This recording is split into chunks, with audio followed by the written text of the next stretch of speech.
So let's get started. Greetings, intellectual wanderers and fellow aspirants. Welcome back to our YouTube channel, that is UPSC Geek by NRG. Today we are immersing ourselves in the ethical realms of the chapter Ethics and Human Interface. So join me in this beautiful labyrinth of ethics and human interface as we explore this vibrant journey of ethics and human interface in the realm of ethics, that is GS paper 4. So before moving further, I would love to have you all subscribe to the channel, that is UPSC Geek by NRG, and also like the video.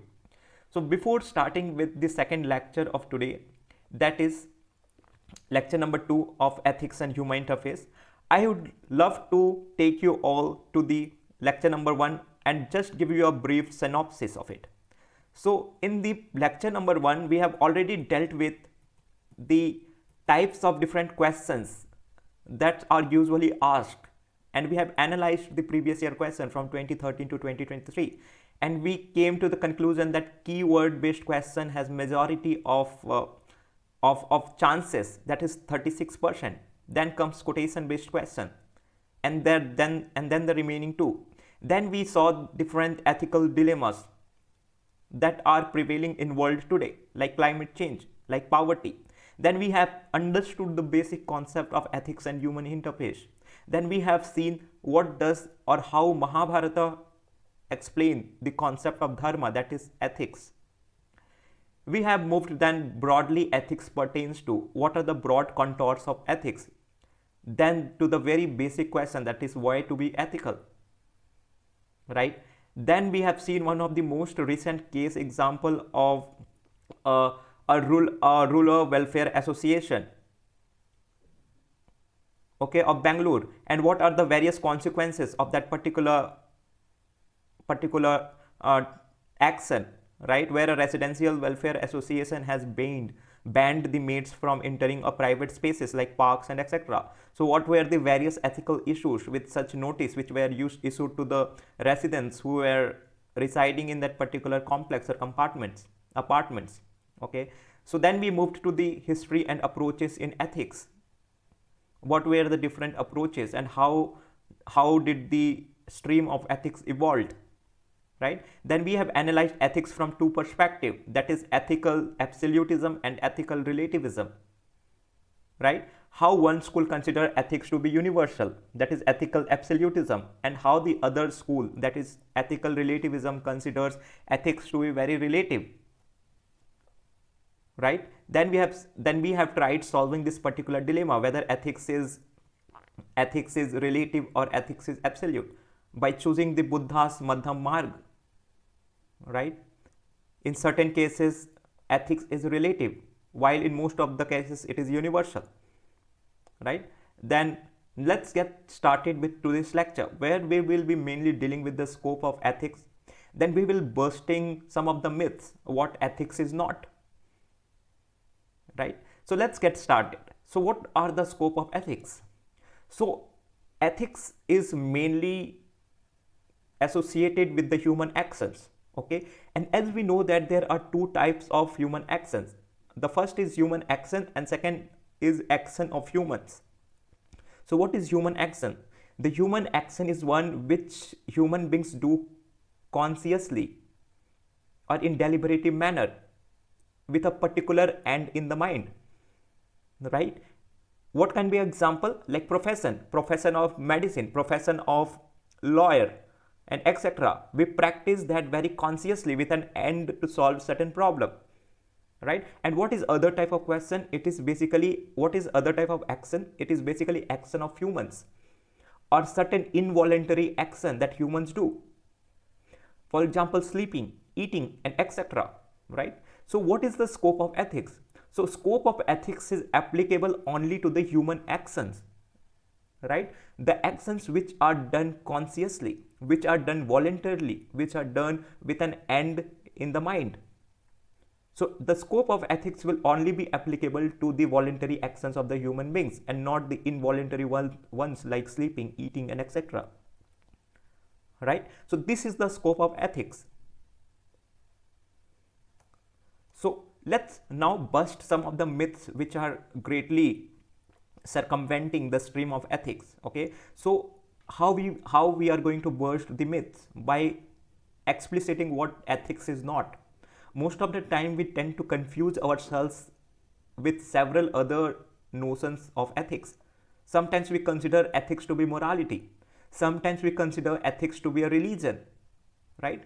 But it is very explicit here that ethics is not morality, right? So let's understand, before coming to the conclusion that ethics is not morality, we have to understand what morality is, right? So what morality is? Morality can be an individual set of commitments even when they are rejected by others.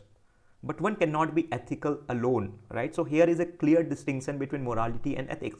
So what is morality? Morality is individual subjective set of commitments. It is very individual oriented. But when it comes to ethics, ethics is very community associated, right? It is not something related to or confined to individual. But morality is very individualistic, subjective set of commitments. Okay, ethics brings other people for the realization of the self. So ethics, the main goal of ethics is to bring the set of people to the realization of self, right? Morality does not demand acquiescence. What is acquiescence? It is basically acceptance from others the way ethics does. What does this particular statement means? That morality does not demand acquiescence. So as in the first line itself, we have said that ethics, morality is very individualistic and subjective, right? It has everything to do with the individual, not the group, not the set of people. Hence the morality does not require acceptance or acquiescence.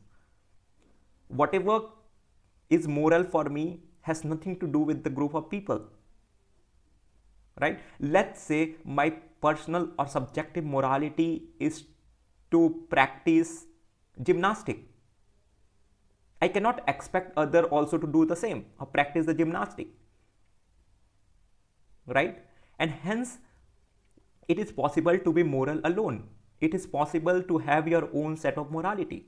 It is my morality to not tell the lie. It is my morality to wake up early every day, right? So this is what a difference between morality and ethics is.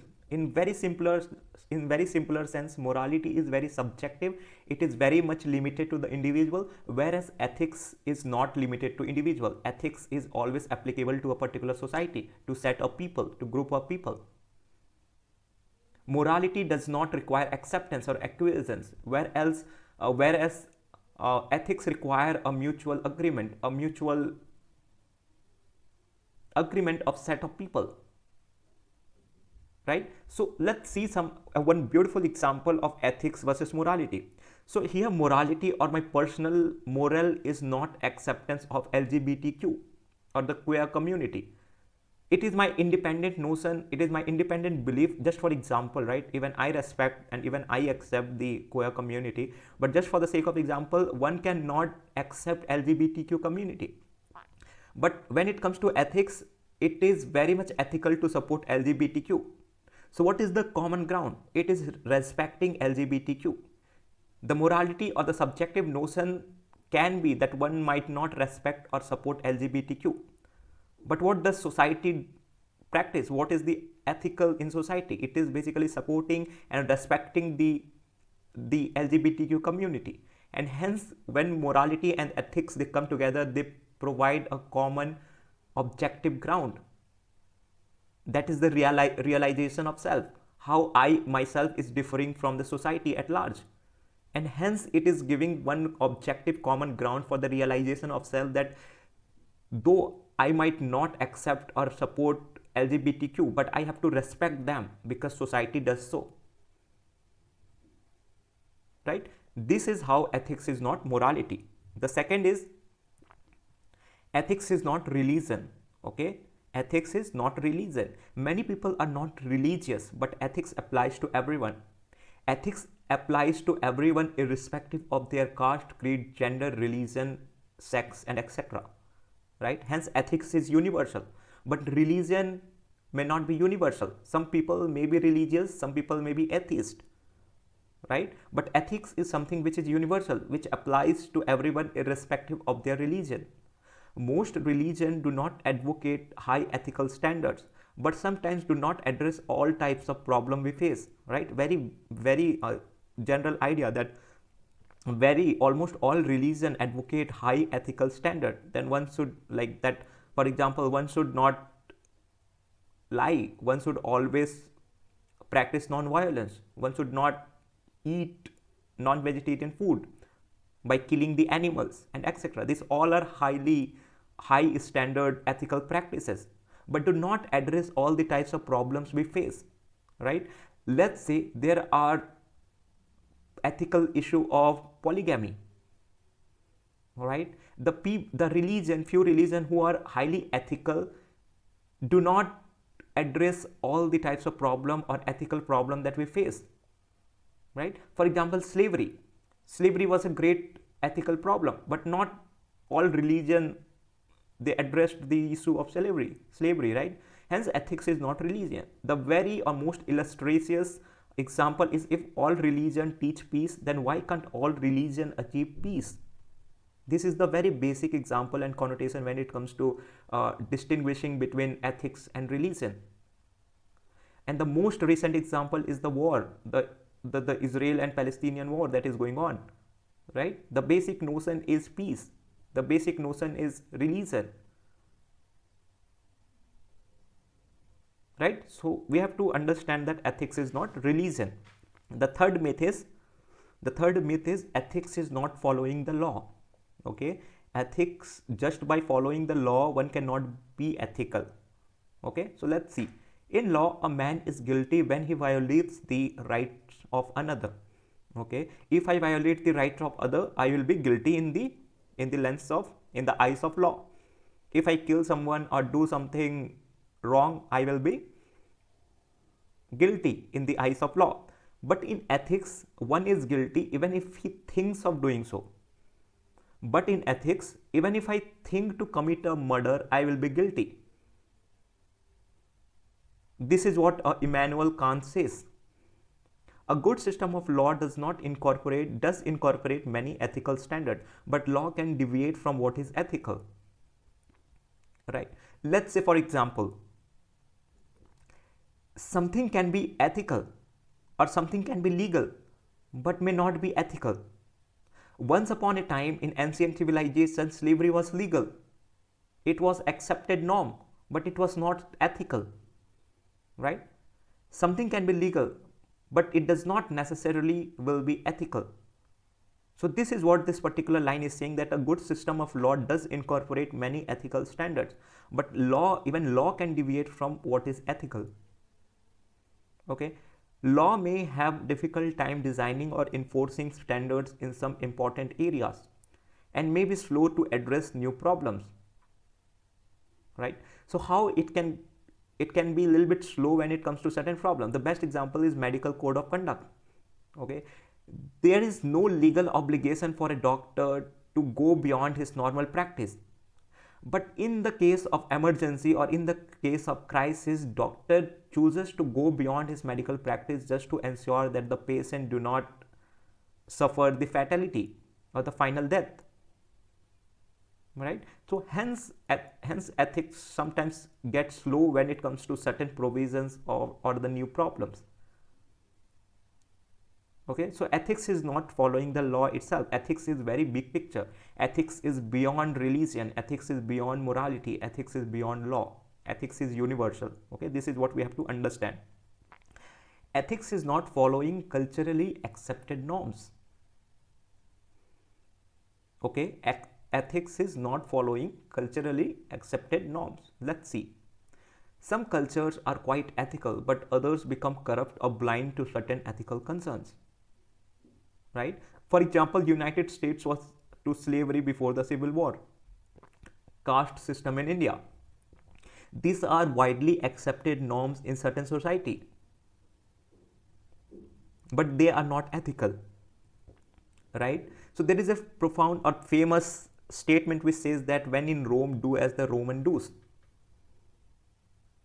right? When in the Rome, do as the Romans do is not a satisfactory ethical standard when it get analyzed from the lens of ethics, because always following ethical or culturally accepted norms may not be ethical always, right? For example, society or the ethical practice in society is the practice of equality, right? But there is culturally accepted norms of caste, gender differentiation, right? There is a norm of caste, gender differentiation, and ethics is equality. What can be a common ground? The common ground was caste, gender stratification, which led to a different kind of caste, and there was a notion of respect got associated with each caste. This is what this particular statement that ethics is not following culturally accepted norms says, because ethics is even beyond culturally accepted norms, right? So the next genuine question that comes is, why to be moral? We have seen that how morality is important or subjective individualistic notion, right? But very common question that not few are the people who ask this question, that why should we be moral? Why should we take part in the moral institution of life? Why should we adopt a moral point of view? Why should we be moral? All right, give me a reason. Why should we be moral? Because the dilemma or paradox in today's world is that the people who are not so moral are way merrier, right? But again, it is very subjective. So the very genuine question which arises is, why to be moral? Why should we be moral? Okay, so let's see some of the reason that why should we be moral. In every human person there is a deep desire for good. We all being part of some greater potential, we all have this deep desire for goodness, to do good. Human beings by nature tend to be good, and there is a maxim which is known as summum bonum. Summum bonum. What is summum bonum? Summum bonum is basically aspiration for the good, aspiration for the highest good. Each man, woman desires what is best for himself and herself. Okay, this is very basic logic, right? So the ethical principles and moral practices help one to attain what is best. It helps a person to perfect himself or herself as a moral being, right? So what does this mean? What is the bigger picture?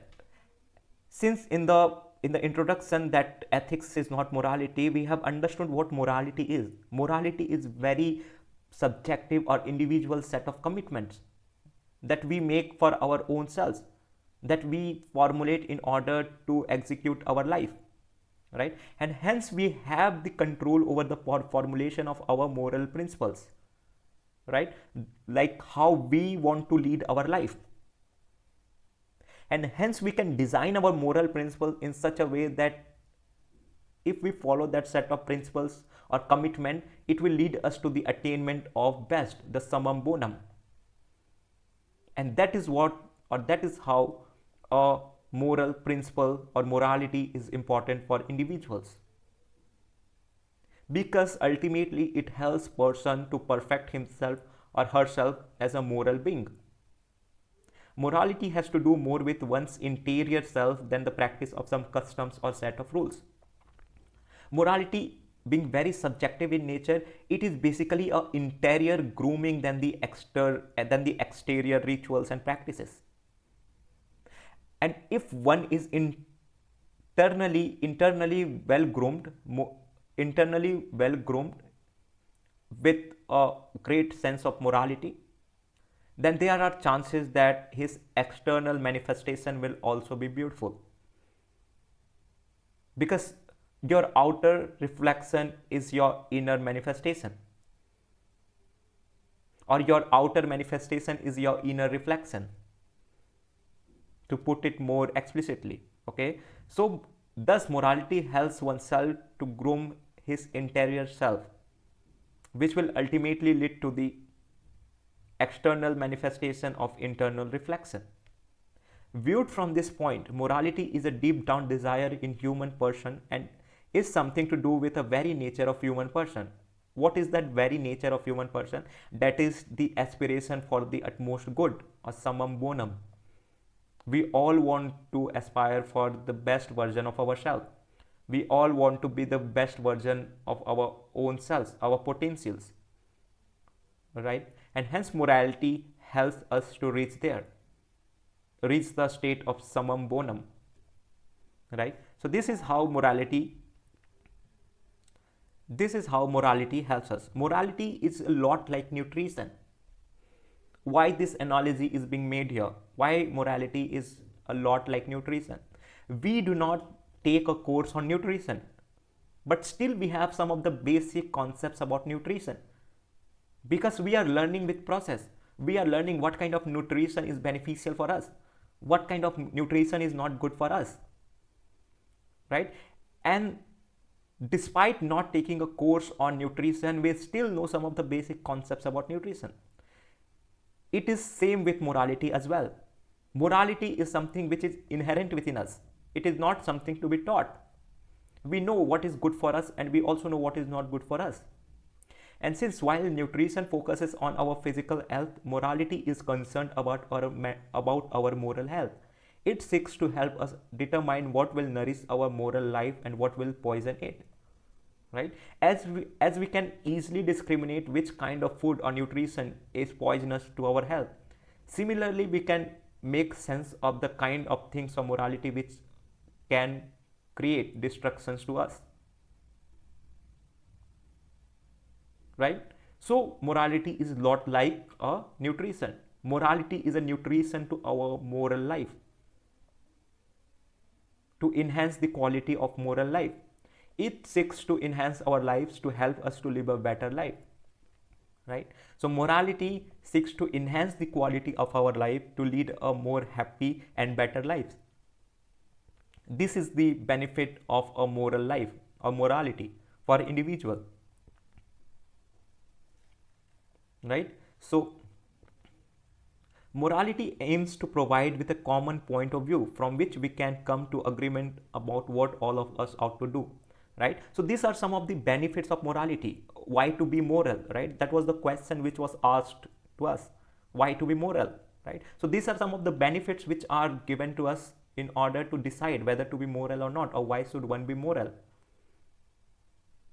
right? It says that morality is a lot like nutrition. It enhances our quality of life. It enhances our moral health. It gives us a better life, a more harmonious life.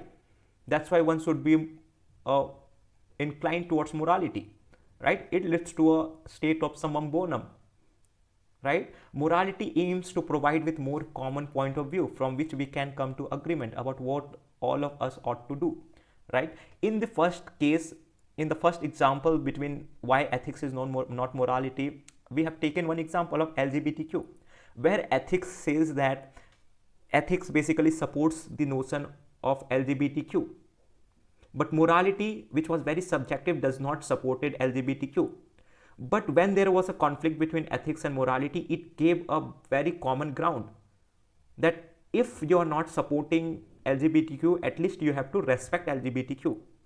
That was a common point of view from the perspective of both individual and society, that is morality and ethics, which led to a common agreement about what will be a better thing to do, or what will be suitable ought to do to have a harmonious life in the society, right? It tries to discover a more objective standpoint of evaluation than that of purely personal preferences, right? So what does this particular line which says that objective standpoint of evaluation means? Our personal perspective can be very deviant from the normal norms, right? Our personal subjective ideas can be very biased, but there is an ethical standpoint which is generally accepted by the society, which is regarded as a high standard in the society. If, let's say, the society at large is considering LGBTQ as an ethical norm, and my personal morality is not supporting LGBTQ, I can gauge the difference, right? How I am deviating from the society, how I am deviating from the ethics. And hence I will nudge myself to have a objective standpoint of evaluation. That is to, if my morality does not support me to support LGBTQ, at least I can choose to respect them. Because if I will not respect them, I will be against the society. That is just for the example, right? Let's say if in not drinking or consuming alcohol is considered to be ethical in society, and my personal morality says to consume alcohol, right? I have to come to a common standpoint of evaluation, that so that I can have that harmonious between the differences, that at least I can consume that I should consume alcohol in limitation, in certain places and in certain point of time, right? That is how a conflict between ethics and morality leads to a more objective standpoint of evaluation than that of a purely personal preference. Okay, with this we come to an end for today's lecture. We have mainly dealt with the scope of ethics, and we have busted some of the myth which was circumventing ethics by expliciting what ethics is not. So just to summarize, ethics is not morality, ethics is not law, ethics is not religion, ethics is not practicing these set standard norms of the society. Then we came to the question that why one should be moral, why to be moral. Then we have seen some of the benefits of morality to be more moral. Okay, how it can lead to the state of summum bonum, how it gives a better moral life, how it can lead to a better harmonious life. It is like a nutrition to our moral life.